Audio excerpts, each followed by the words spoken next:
Welcome back, MTN Giants podcast, reacting to the Giants losing at home in Week 6 versus Cincinnati Bengals, 17-7.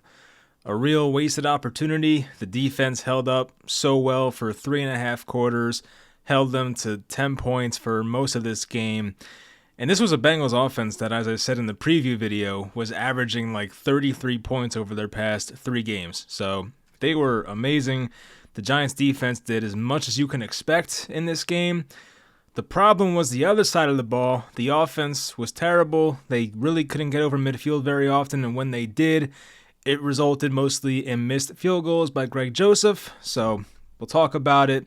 They fall to 2-4 on the year. The Bengals improved to 2-4 now. But for the Giants, this is one that got away 100%. Like, they should have won this game. So many wasted chances.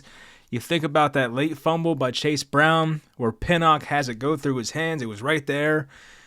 It was one of those plays where if this was 2022, he recovers it and the Giants go down and win the game. But this season so far has not gone their way. Some things have just, some things out of their control, some things in their control. I know the Graham Gano situation from Week 2 was kind of their own fault, but a situation like the Pinnock thing, it's like that ball could have been recovered and that could have changed the entire game.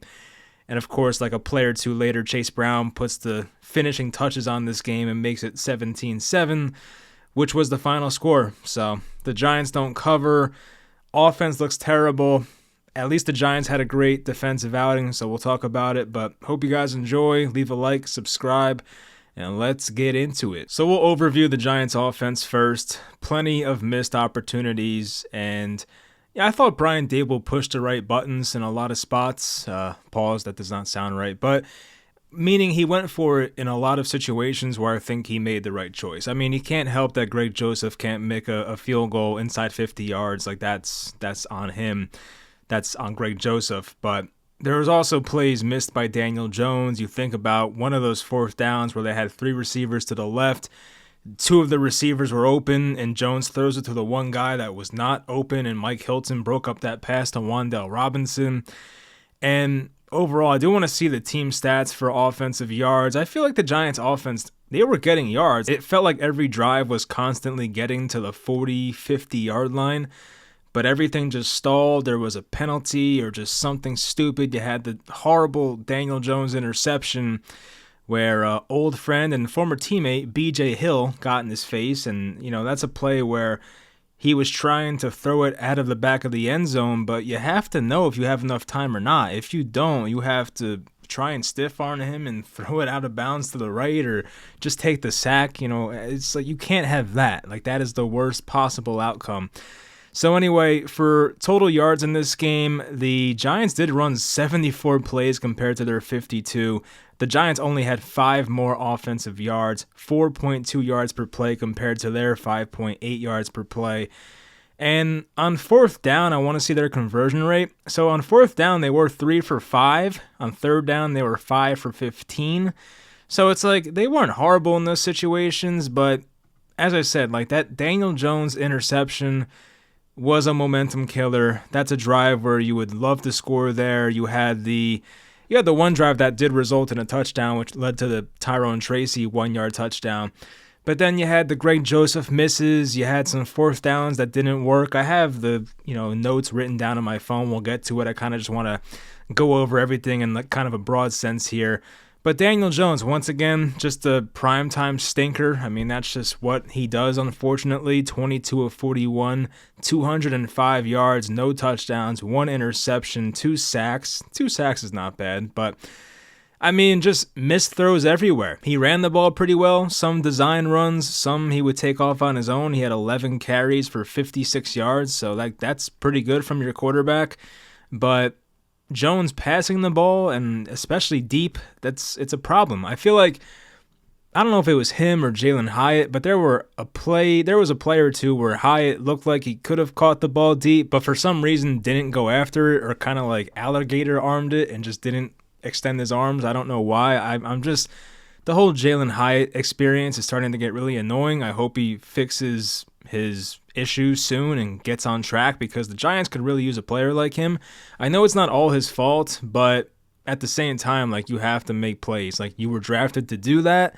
I know Jones doesn't throw the prettiest of deep balls, but Darius Slayton finds a way to get it done sometimes. Like, you should find a way. So, speaking of Slayton, he was pretty good. I think he had his up and down moments, a couple of bad drops, but he did have that 56-yard slant that was called back by Andrew Thomas being the illegal man downfield. It was beyond that yard or two line. I forget if it's 1 yard or 2 yards, but he was well beyond that, so it was the right call. But, you know, one of those RPO type plays, and sometimes the offensive line, they block a bit too far out in front, like it's a running play, and sometimes that happens. So that was a shame. Definitely a momentum killer there as well. Tyrone Tracy, it wasn't the most efficient running game, 17 carries for 50 yards. But even as a receiver, he was really good. He had 6 catches for 57 yards.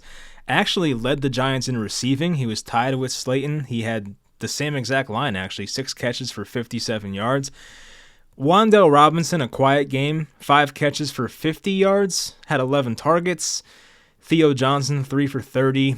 Jalen Hyatt caught his first and only pass of the year. So 1 catch for 6 yards for him. Hodgins had a 5-yard catch, and that was it. But Tyrone Tracy, I mean, for a guy who, of course, was a recently converted running back, we all know the story. He's been so good for this team. He's been such a bright spot for them the past couple weeks, and he just played a really nice game. He had one moment that I can't blame him for. He lost his footing on a 3rd down run, and I forget off the top of my head right now if the Giants got that first down after or not. I'll look at my notes after once again, but that was like the one downside to his day, and like that's not really his fault if he slips. So I thought Tyrone Tracy was great. I mentioned Slayton was definitely up and down. I thought the offensive line was like pretty good. Andrew Thomas had a rare off game. I don't know what happened there, but Andrew Thomas, he was against Trey Hendrickson. That's a very tough matchup. Hendrickson did have 2 sacks in this game, but like from Andrew Thomas, we're accustomed to seeing him shut down the guy across from him, and like that has not been the case in every game this year. I remember the Giants won this game, but week 3 versus the Browns, Myles Garrett had a few great reps against Andrew Thomas. So he hasn't been as dominant, quote unquote, as he has been the past 2 or 3 years, but you know, maybe he's playing through something, or maybe it's just an off year. I don't know, but the offensive line, aside from that, was really not too bad. The running lanes could have been a bit better, but overall, they kept Jones pretty protected. Jones made a couple throws under, you know, some tough pressure. The interception, of course, was with some pressure in his face, and there was that one play where they ran the play action, and Jones turned around, had a guy right in his face, and threw it to Theo Johnson for a nice 8-yard gain or something. I know, it was a 14-yard gain. I think it was 14 yards. So he had guys in his face a decent amount tonight, but Jones at times made those throws, and then there was the time he threw the interception, so it was good and bad. But defensively, I mean, we'll summarize them real quickly. Great game from Brian Burns. A couple of just very key plays from him. Had a big run stop as well. I do want to give a shout out to Azeez Ojulari, who had 2 sacks in this game. Should have been 3. It was a very odd thing. And I think Chris Collinsworth, who some people hate, some people love him. I don't know. I kind of like Collinsworth. I was always a big fan of Al Michaels and Collinsworth. That is such like a, for me growing up, like watching football, that's so like iconic to me now. But anyway, I don't mind Collinsworth, but he made a great point how Azeez Ojulari, it was the play where Joe Burrow was almost in his own end zone, and Ojulari had him. Like, it was over. Like, he had the sack. He was right there, right in front of him. And it was like he kind of pulled back, and Joe Burrow was able to push off of him and throw the ball out of bounds. And it was like, what just happened? Because, you know, 99 times out of 100, that defensive end is putting the quarterback into the ground. But I do think, and this is what Collinsworth said, is that Ojulari was fearing getting a roughing the passer call, which in 2024 I completely understand. And I do want to also point out Brian Burns, who did a great job of this later in the game. It was the play that Joe Burrow actually went to the medical tent on. It was a big hit by Brian Burns, but Brian Burns hit Joe Burrow really hard on one play.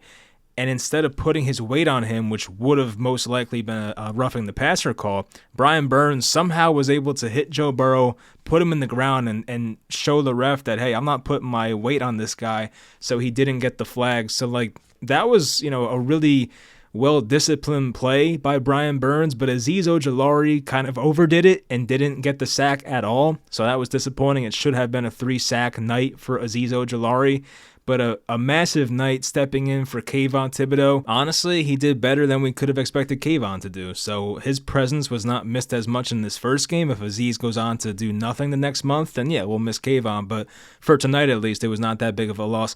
Dexter Lawrence had a big sack in this game at one point. Not much of an impact outside of that. Of course, an offensive line pays the most attention to him, so you would have to go back and watch the film to know what type of, presence he was the entire night. But just watching the game, it wasn't like, oh, Dexter Lawrence is dominating or whatever, but he had his moments for sure. Even a guy like Cordell Flott had some nice moments in this game. I feel like Jamar Chase wasn't doing too much in this game. He had that one big broken play, which was annoying. Burrow's so good at the pocket maneuvering and the pocket awareness. Like, he just has eyes in the back of his head. But he did a great job of extending that play and finding Jamar Chase. It was a perfect throw, too. So, aside from that, I feel like Jamar Chase did not do much in this game. T. Higgins did a lot. I want to see what Higgins' stats were real quick. So, Higgins was 7 for 77 in this game, was a yard away from a touchdown, too. But Higgins played well. He was their main guy. I mean, Jamar Chase had 5 catches for 72 yards. Not that bad. But T. Higgins was the main guy in this one. So I think Deonte Banks at times would struggle with T. Higgins, but it wasn't awful either. I mean, once again, they held them to 17 points, so it could have been worse. But overall, the defense did a nice job. You cannot blame them for this loss. As I mentioned coming into this game, the Bengals had one of the hottest offenses in football coming into this game. I know their defense is not good, but offensively, they were great the entire year. And, it sucks that this Giants offense couldn't do anything. So let's go through the game. The key moments I highlighted in the first quarter. A wild first drive for the Bengals. I mean, this was a crazy game overall, but this first drive, Brian Burns sacked Burrow to make it 3rd and 18. And you're thinking, all right, we're going to have a 3-and-out to start the game. This is awesome. And then Burrow on 3rd and 18 runs for a 48-yard touchdown. Now, mind you, Joe Burrow's previous career high in a rushing attempt was 23 yards. That was his longest run prior to this. Then he runs for a 48-yard touchdown. You can blame Giants defensive coordinator Shane Bowen because he basically sent a blitz from just one side of the field. He was sending a blitz from the left side. I forget if it was 2 or 3 guys. But Joe Burrow, and I said this in the preview video as well, Joe Burrow is so good against the blitz. It's almost like you shouldn't do it. But Joe Burrow just sees it. The rest of the defense is in man, so their back is to the quarterback. And Joe Burrow is like, wait a minute, I see the entire right side of the field's open. I have decent speed. Let me just tuck and run. And Joe Burrow ends up running for a 48-yard touchdown to start off this game, which ends up being a massive play. I mentioned first drive, Jalen Hyatt makes a catch, so that's nice, but it was short of the sticks, so it didn't matter. And I mentioned the Azeez had Burrow for a sack, and he pulled away and didn't actually get the sack. They had a nice drive going here late in the first quarter. There was a Darius Slayton 3rd and 2, a quick curl, picked up a first down. Then there was that Wan'Dale route from the backfield. He goes out and in and picks up the first down. Then after that, the B.J. Hill play happens and Jones throws the interception. And it was annoying because on that play, the first read, who was Tyrone Tracy, was pretty open in the flat. I don't know why Jones didn't throw this ball, but he held onto it and tried to backpedal and throw it out of bounds and just got intercepted. So if you make that first throw to Tracy, it might have been a first down. So that was so avoidable. It was stupid. Boogie Basham batted up a pass, but it was not intercepted. Higgins outmuscled. I put Higgins outmuscled Higgins. That's not correct, but I think it was Deonte Banks for a first down on a curl. Dable almost challenged that play. I remember this now. So he caught the ball, Higgins, and the ball hit the ground, and it was like, maybe it was a catch, maybe it's not. Dable thought about it, didn't actually challenge it. And then Brian Burns right after that had that big 3rd and 3 run stop where Mike Gesicki was asked to block him, and it did not go too well. So Gesicki could not block Brian Burns. No surprise there. Next Giants drive, Andrew Thomas allowed a sack, made it 2nd and 19, and this was the same drive where Daniel Jones missed a deep crosser to Wan'Dale Wan'Dale Robinson. That was a forgotten play in this game where if he hits that, the Giants are down in Bengals territory and probably near like the 35, 40-yard line. So getting close to field goal range. Instead, it's, a 3 and out.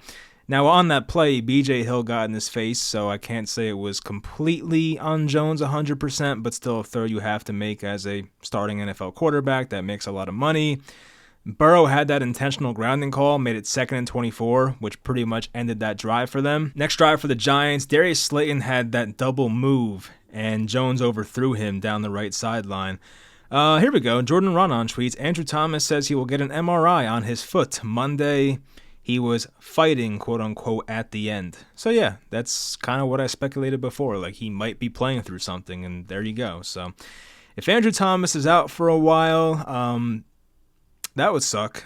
And it would open the door for Evan Neal to pop in. Would he be a left tackle? He's played left tackle before, but I guess it would give Evan Neal some type of shot, whether they move Illuminor to left tackle, put Neal back at right tackle. I don't know, but it would give Evan Neal a shot to revive his career. I guess that's the one silver lining, but obviously, hopefully, Thomas is okay. The Bengals had that one drive where it looked like things were going well. T. Higgins had that 24-yard catch, broke some tackles, then had a 7-yard catch after that. Then they had Jamar Chase on a 3rd down. He was crossing over the middle. He was open, had a step on Adoree Jackson, but just dropped the ball. I think it was one of those plays where he was looking up before actually catching it. So the Giants catch a break, and Jamar Chase drops an easy 1st down. Giants get the ball back. The Giants, of course, have that big Darius Slayton play for 56 yards on the RPO. Andrew Thomas was beyond the 2-yard marker, and the Giants had a penalty. It was called back. There was another deep ball for Hyatt on this drive, and it looked like that was the play where he kind of let up on it and didn't extend his arms, and once again, don't know why. They go 3 and out. They were pinned inside their own 15-yard line, but this was the drive right before halftime where Azeez Ojulari had 2 sacks on the same drive. One of them, he tripped up Joe Burrow trying to escape the pocket going to his right, and he had another sack to make it a 3 and out. It was 7-0 Cincinnati at halftime. And this first drive out of halftime for the Giants offensively was one of those times when they did not get a 4th down. It was a very frustrating drive. First, you have Slayton on the left side. He drops a comeback. It was a good throw by Jones, right in his chest, and Slayton just dropped it. As I mentioned, had a couple drops tonight. There was an illegal formation, which wiped out a 9-yard Theo Johnson catch. It was supposed to make it 3rd and 15 if they had accepted that penalty. For some reason, the Bengals and Zach Taylor, I don't want to say shockingly, declined the penalty because it was 4th and 2 when the Giants were still in their own territory. But Dable decides to go for it. There was some confusion, I feel like, and Mike Hilton was able to break up the curl route to Wan'Dale Robinson, so the Giants turned it over. The Giants do catch a break as Zach Moss fumbles. Azeez Ojulari forced it. I forgot about this play. Micah McFadden recovered the fumble, so Azeez making another big play in this game. And I feel like after that, we did not see much of Zach Moss. He might have been in the doghouse the whole second half. The Giants had to waste a timeout on a 4th and 2.